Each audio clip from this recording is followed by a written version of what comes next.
ओम श्री नीलकंठाय नमः। ओम श्री रुद्राय नमः।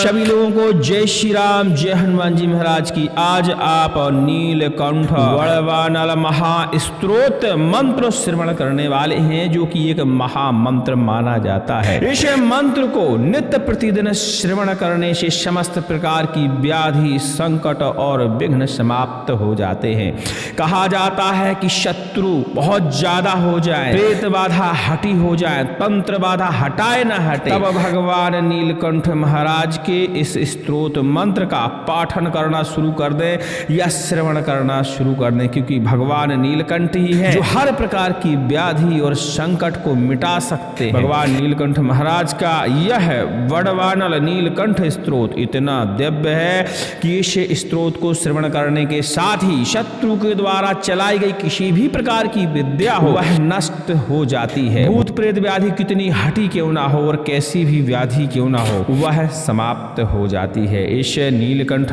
मंत्र को लगातार श्रवण करने से हर प्रकार के शत्रु भी समाप्त होते हैं, ग्रह बाधा से भी मुक्ति मिलती है, धन आगमन के मार्ग खुलते हैं और हर प्रकार का बंधन जो कि आपके ऊपर लगाया जा सकता है तंत्रों के द्वारा, वो सभी प्रकार के बंधन टूट जाते हैं। चलिए नीलकंठ दिव्य वड़वानल स्तोत्र मंत्र को श्रवण करते हैं, जो कि हमने एक ही बार आपको श्रवण करने के लिए उपलब्ध कराया है। यदि आप इसे लगातार श्रवण करना चाहते हैं तो आप कमेंट भी कर सकते हैं, तो हम लगातार श्रवण के लिए आपको उपलब्ध करा देंगे। नहीं तो इसे रिपीट कर करके आप श्रवण कर सकते हैं, क्योंकि एक ही बार श्रवण और पाठन से पूर्णतया लाभ हो जाता है। सुनते रहिए दिव्य वड़वानल नीलकंठ महास्तोत्र मंत्र। ओम अस्य श्री महानीलकंठ अथर्वणः शिरः शिखा वड़वानल नीलकंठास्त्र महामन्त्रस्य अथर्वण ऋषिः नाना छन्दांसि श्री महानीलकंठो रुद्रो देवता ह्रीं बीजं सह शक्तिः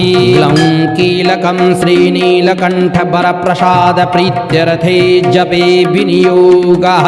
ऋष्यादिन्यास। ओम अथर्वण ऋषये नमः शिरसि नाना छन्देभ्यो नमः मुखे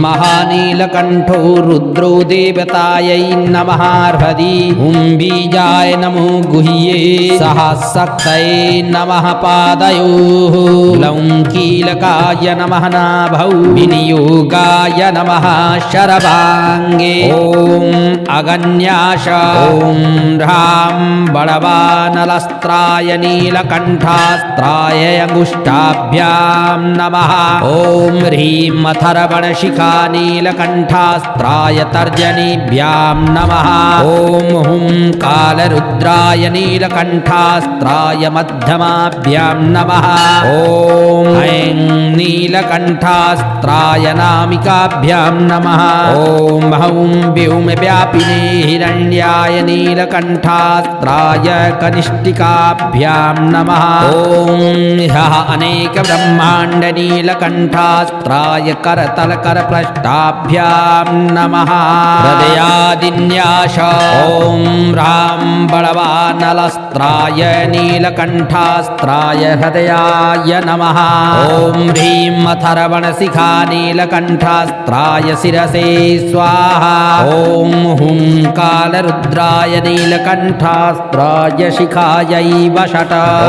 ओम हैं नीलकंठास्त्राय कवचाय हुमा। ओम हौं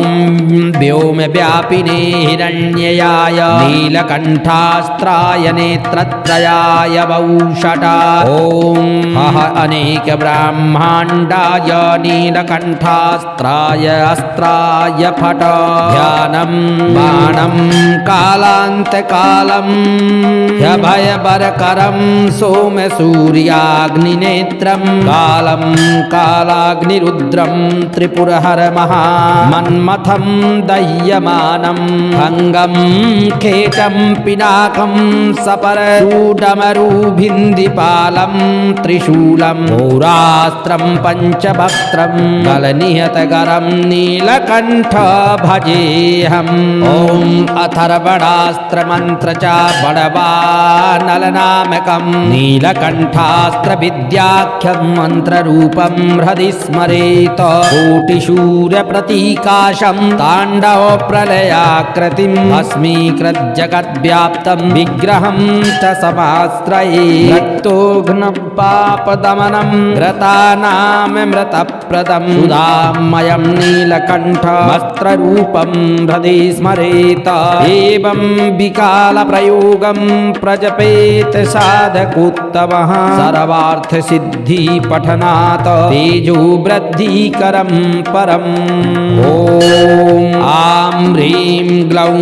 ऐं क्लीं सौं श्रीं त्रां छां छां बं क्रौं एहि महानीलकण्ठाय परमितवक्त्राय आविर्भूत चतुर्दश भुवनाय अण्डज पिण्डजौदभिद जरायुजयन्तर्यामिने पञ्चवक्त्राय पञ्चाननाय उमापराय वृषभवाहनाय भस्मोद्धूलितविग्रहाय काललोचनाय परमहंसाय पञ्चतत्त्वस्वरूपाय पञ्चाग्निमयाय पद्मबाणान्तकाय ततपुरुषाय घोरघोरसद्योजात वामदेवेशाय अनादिपञ्चब्रह्माण्डाय अष्टमूर्तये सृष्टिरक्षणसंहार तत्पराय रक्षोगणनिकृन्ताय लक्ष्मीवर्षकाय त्रिपुरान्तकाय त्र्यम्बकाय त्रिदशपूजिताय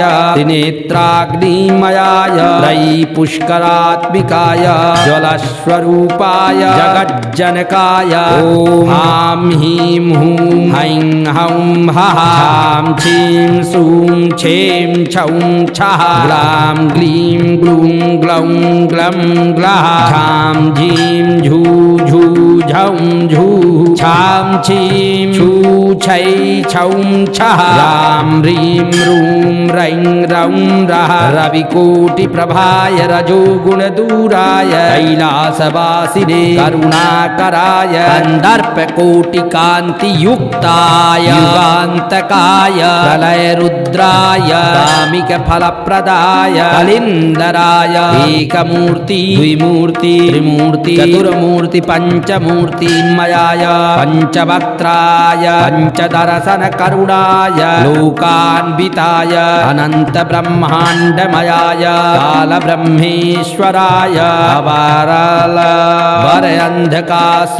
वरन्धकासुरसंहारकारिणे अमितपराक्रमाय तारकासुरनिरनाशकाय बलवानलनीलकण्ठाय स्फुर स्फुर प्रस्फुर प्रस्फुर परमकारुणिकाय घोर घोर तरतनुरूप तत्त्वात्मिकाय चट चट प्रचट प्रचट परमहंस निर्वापणाय कह कह यम यम बम बम गंगाधराय बन्धय बन्धय घातय घातय मंगलप्रदाय प्रदाय वीरयुक ईडल ह्रीं कालरूपधराय आसा कल हल ह्रीं सच्चिदानन्दाय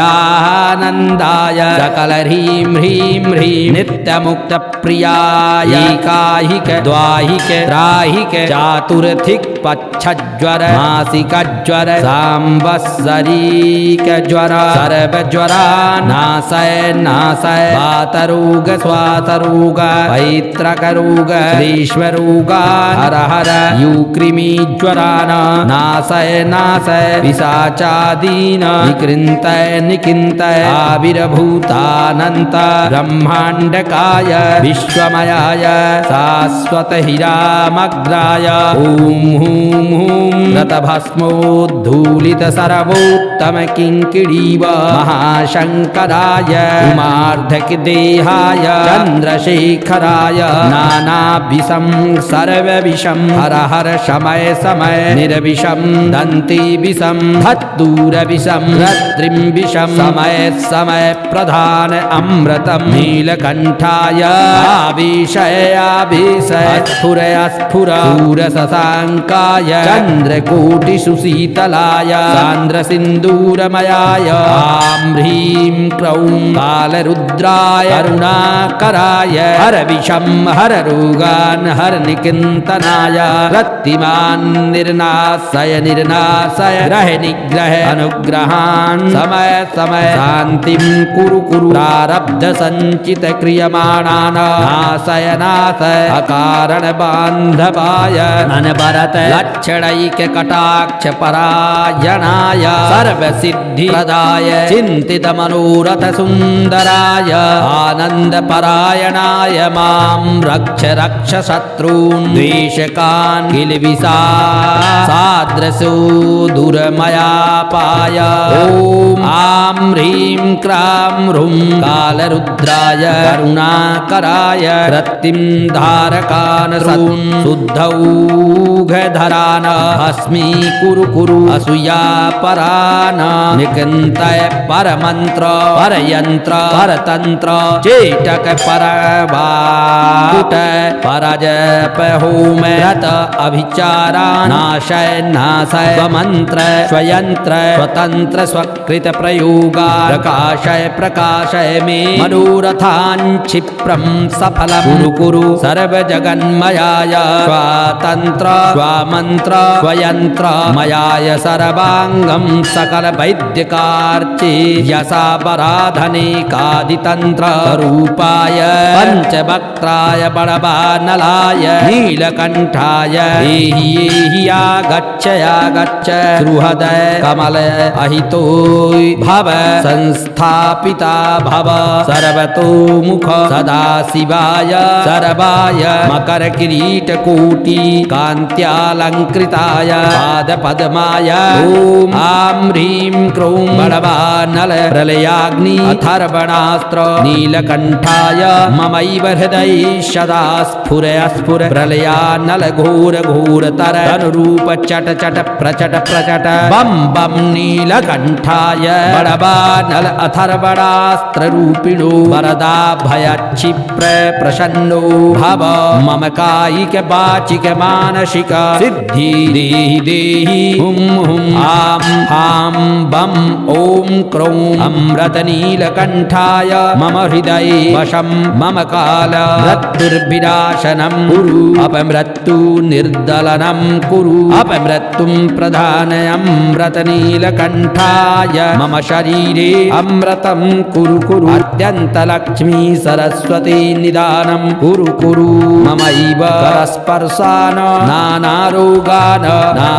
नाशय भूत प्रेत पिशाच ब्रह्म राक्षस शाकनी रुद्र पिशाचान् अनेक भूत प्रेत पिशाचान् पलायनं कुरु मम मनसा स्मरण मात्रेण दारिद्र्यं विदारित विग्रहस्य परमितैश्वर्यं प्रसन्नं कुरु वासिद्धिं देहि नीलकण्ठ नवनाथाय चतुरशीति सिद्धैः सदा पूजित चरण कमलाय चर्चित चिद्रूपाय निवार सूकर रूपाय चिदानन्द ज्ञान भक्ति वैराग्य प्रदाय मम हृदये आवेशय सदानन्द सर्वकामित सर्वज्ञ आगता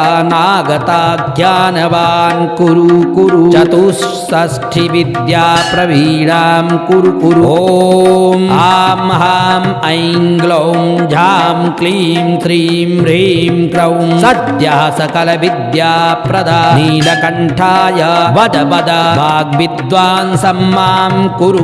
प्रचण्ड ब्रह्माण्ड परिपूरित विद्या नीलकण्ठ वाग्विलास चण्डवान् कुरु ॐ ऐं हूं स्रां आं उल्लसति नीलकण्ठाय उत्कृष्ट फलप्रदाय उमार्ध शरीराय उत्तरोत्तर चिरकाल महादारिद्र अंधकार निलयवन्तं निर्मलेश्वर्य निदान नित्यानन्द लक्ष्मी सारस्वतं कुरु लक्ष्मी तत्पदाम्बुजं लक्ष्मी प्रदनीलकण्ठ मां रक्ष मम शत्रून् सद्यो दारिद्र्यवन्तं कुरु अत्यन्त रोग जाढ्यपीठा कुरु शत्रून् विद्यान् समदमादि शान्ति गुणप्रदा महानीलकण्ठाय परम् अचरलैक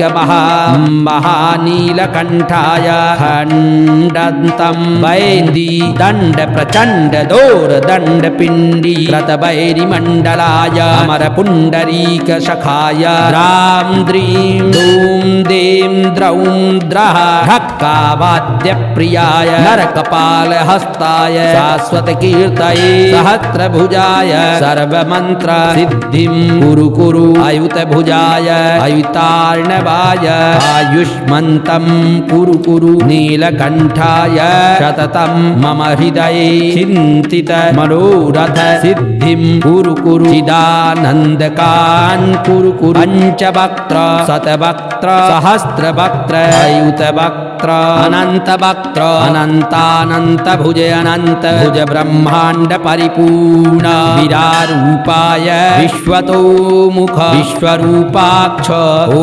क्लीं ह्रीं ह्रीं फट स्वाहा रूपं महापशुपतास्त्राय ॐ ह्रां ह्रीं क्लीं ऐं ग्लौं ह्रीं ह्रीं क्रौं सम्मोहनाय महापशुपतास्त्राय बडवानलनीलकण्ठास्त्राय एहि आगच्छ आगच्छ स्फुर स्फुर प्रस्फुर प्रस्फुर प्रलयानलघोरतर धनरूपाय चट चट प्रचट प्रचट सम्मोहनाय सदा मां रक्ष रक्ष मम हृदये सदा स्थिरो भव वरप्रदो भव साक्षात्कार सिद्धिप्रदो भव चर्म चक्षुष्क दर्शन प्रदो भव सिद्धि महाथर्वणास्त्राय प्रलयानल मृत्युञ्जय प्रसन्न सम्मोहन पाशुपत दर्शय दर्शय सह शत्रुमन्त्र अरुण विध्वंसन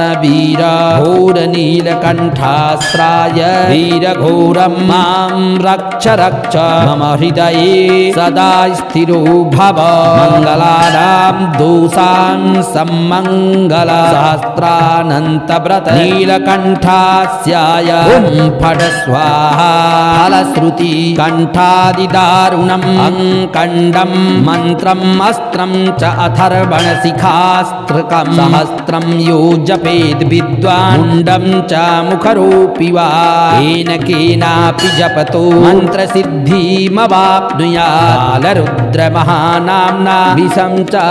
ध्वनन्ता